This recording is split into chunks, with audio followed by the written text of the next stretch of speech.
cé déad seo? Wow! Tá sé seo go híonanta! Agus tá sé go hálann nua eiceil ar aisin arís Cúla4. Níl rudidir bí hóteas le turas ag an zoo. Hi, a chuirde! Mr. John, tugam se ara de gach anbhí an sios sa zoo. Tá sé an bricfasta do anbhí an bhór fad.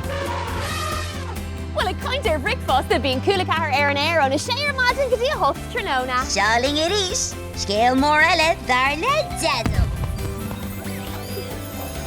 Sin tusa? Sin mar leachúpla dána. Fólam le chúplaí dána.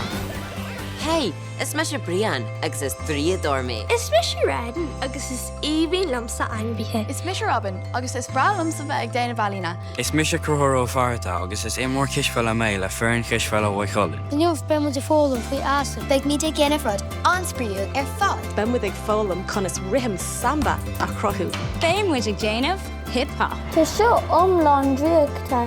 Feicir an méide tá dénta acu. Seo clas dul mé ó ma Uncle Ray.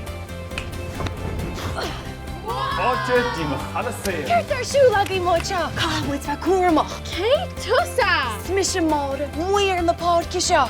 Scéal dá creidse faoi Palín Ionteach Specialta agus Rina Franca. Now is malam se. Well, Tántí ómhór. An Bhrasaíon. An túnéis.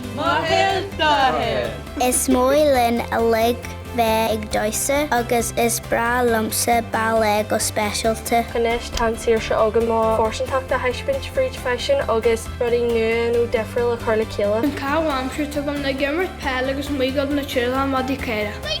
Is cear go meid sé ina anfa! Tá siad a bheith cliste, sportúil agus sciupaí chun éalú ón ón seacadó. Is mis Caitlin agus seo thugad príomhscéalta an léon nu. Tá mé a leor an éí an seo ag flaceol na haireann. agus tá Cúla4 ar fáil ar YouTube agus timpeall an domhan ar an app haintóir.